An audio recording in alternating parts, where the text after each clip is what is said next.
बोलिए दादा, क्या पूछने आए आप? सर आज दामाद बीमार है, दामाद की हालत खराब है ग्वालियर। ग्वालियर में दामाद की तबीयत खराब है, डॉक्टर ने क्या बताया? पेट में बताया तो ऑपरेशन कर दिया। डॉक्टर ने पेट का ऑपरेशन कर दिया। क्या उसमें मवाद पड़ गई थी? इन्फेक्शन बताया। ठीक है, किस डॉक्टर ने करा इलाज? ये उपाध्याय है, राघवेंद्र उपाध्याय। अब मैंने लिखा है, सुनिए, पढ़िए। दादा आप चश्मा लगाते हैं क्या? नहीं। पढ़ो। प्रेत बाधा है, पेट में इंफेक्शन है, पेट में शिकायत रहती है, चौकी रखी गई है। ठीक है ना? आइए नीचे की लाइन में, डॉक्टर देवेंद्र का इलाज चल रहा है। कि राघवेंद्र का चल रहा है? राघवेंद्र। तो फिर तुमने हाँ क्यों से करी? तुम पढ़े लिखे नहीं हो फिर? अब राघवेंद्र बताई थी। तो हमने क्या लिखा? हाँ। क्या लिखा ये? राघवेंद्र। हाँ। और राघवेंद्र को हमने देवेंद्र कहा, तो तुमने कैसे मान लिया? नहीं, गलत। यदि नहीं लिखा है तो टोकिए दादाजी। यदि नहीं लिखा है तो टोकिए, क्योंकि ये पंडोखर सरकार का दरबार है। मैं भगवान तो नहीं हूं, लेकिन मैं बताता हूं कि बिगड़ जाने बिगड़ पड़े कोई बात को स्वीकार मत कीजिए, अन्यथा तुम्हारे चक्कर में बहुत लोग बर्बाद हो जाएंगे। दूसरा, बच्चे का नाम क्या है? जंडेल सिंह। ये लिखा है, बालक का नाम जंडेल सिंह है, शुक्रवार है, और अब इसके पिता का नाम अजमेर है। मां का नाम प्रेमवती। अच्छा। है कि नहीं? मतलब ये जंडेल सिंह की? हाँ। जंडेल सिंह की धर्मपत्नी का नाम प्रेमवती है। हाँ। तो आप सही बोले तुम, हम टेस्ट करने में चूकते नहीं हैं। ये लिखा है प्रेमवती। लिखा प्रेमवती? हाँ, लिखा। हमने लिखा है कि जंडेल की पत्नी जो हैं, आपका नाम क्या है? हमारा नाम केदार सिंह। केदार सिंह। आप कौन है? हम भदौरिया। भदौरिया में तुम्हारे कौन है? दामाद।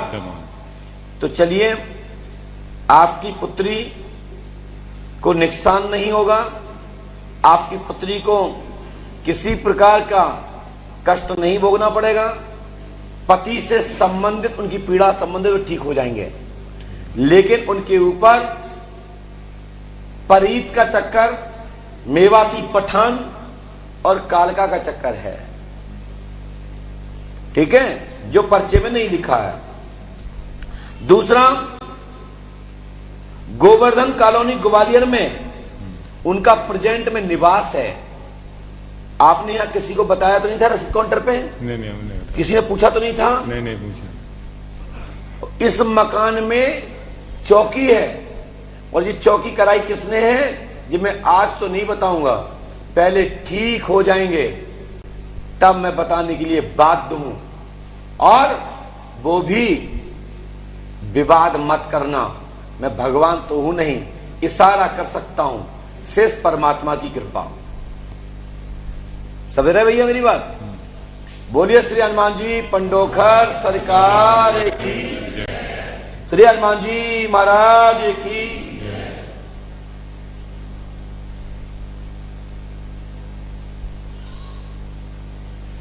लीजिए, इस मंत्र को 108 बार पूरा दिशा में करना है। ठीक है, सभी को लोगों को जिम करके दिखा दीजिए।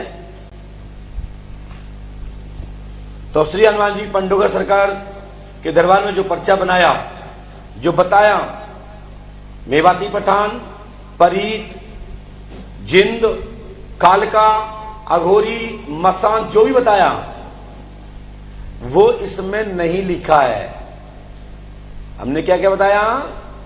मेवाती पठान, कालका, परीत, ये पर्चे में नहीं लिखा है। नहीं, पर्चा ढूंढते रहो कहां लिखा कहां लिखा। और जब हम पढ़ाते हैं तो पर्चे पे देखना है लिखा है कि नहीं लिखा है। ऐसा तो नहीं आपको किराए के टट्टू के रूप में बुलाया हूं। कई लोग कहते हैं ना, बाबा तुम्हारी कृपा से हाथ लगाया सोना मिला, तुम्हारा ध्यान करते ही। अरे भैया, बाबा हम पे 100 करोड़ का कर्ज था, तुम्हारा याद किया टीवी पे देखते ही मेरा कर्ज पट गया। अरे भैया, तुमने कहीं से धन लिया है, कहीं से बिजनेस किया है, तभी पटा होगा। वर्षा नहीं हुई है तो हर चीज के लिए कर्म करना होता है। भगवान की कृपा से कर्म करोगे तो सब चीज अर्जित कर सकते हो। और चमत्कार में रहोगे कि हाथ लगाते ही 10 करोड़ रुपए आ जाएंगे।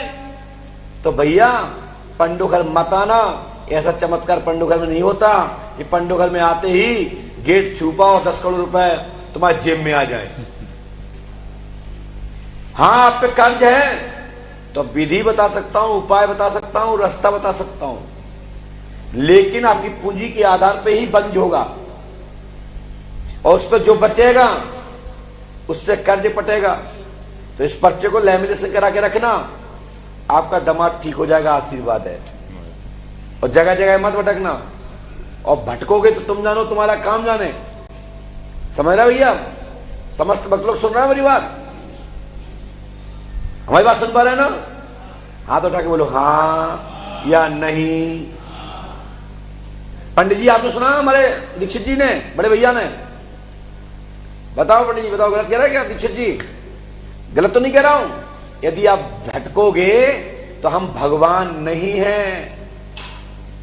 भगवान तो हनुमान जी पंडोकर सरकार हैं। जो मुझे समझ में आता बता दिया। यदि नहीं बता पाएंगे तो मना कर दूंगा। मेरी इसमें आन और शान बान नहीं लगी कि नहीं साहब जबरदस्ती आप में घसते ही रहे। हां, यदि प्रतियोगिता की बात होगी तो मैं बताने के लिए तैयार हूं, काम हो अथवा ना हो। आपका प्रश्न का उत्तर तो लिखूंगा कि आपका प्रश्न परीक्षार्थ है, और परीक्षार्थ में अमुक प्रश्न लेके आप आए हैं, ये काम होगा या नहीं होगा, इतना लिख के तो दे ही दूंगा। और ऐसा नहीं कि तुम आओ और हम तुम्हारा प्रश्न ना बता पाए, तो अति असंभव। जैसे मैंने अभी भैया ने कुछ परीक्षा तो नहीं ली थी, कुछ अब सब तो नहीं बोला था। अगले बेटा ने, भैया ने, हमसे उम्र बड़े हैं, पर्ची भी कटवाई 2100 रुपए की, लेकिन हमने उन पे भूत नहीं बताया। वो चाह रहे थे कि हम भूत बता दें। भैया है ही नहीं तो हम कहां से बता दें? और जो बता रहा हो उनके पास जाओ और वो ही ठीक कर देंगे। फिर जब मैं बता नहीं पा रहा हूं, देख नहीं पा रहा हूं, मुझे नहीं पता लगा तुम्हें भूत नहीं है, तो तुम्हें ठीक करूंगा क्या? इसलिए ये केस को मैंने यहीं पर खत्म कर दिया कि अन्य स्थान पर दिखाओ। यदि भूत बाधा होती तो मैं ठीक करता। ऐसी कौन सी भूत बाधा जो हम ठीक नहीं कर सकते? ऐसा कौन सी पीड़ा है जिसके बारे में हम नहीं बता सकते? लेकिन संबंधित दवा और उपचार आपको लेना पड़ेगा। यदि चोरी की किसी ने तो उसके लिए थाने में रिपोर्ट डालो। किसी की हत्या हो गई है, थाने रिपोर्ट डालो। उसके लिए शासन प्रशासन की व्यवस्था है। हम चोरी धन मर्डर नहीं बताते। यदि कोई बात बताना भी है तो संबंधित क्षेत्र का पदाधिकारी आवे, मैं प्रयास करूंगा जनहित में, समाज सेवा में वो रहस्य खोलने के लिए कोई दिशा दे पाऊंगा तो दूंगा, और दूंगा वो जिससे सफलता प्राप्त हो। मैं गुमराह नहीं करूंगा। बोलिए श्री पंडोकर सरकार की जय। जय जय श्री राम।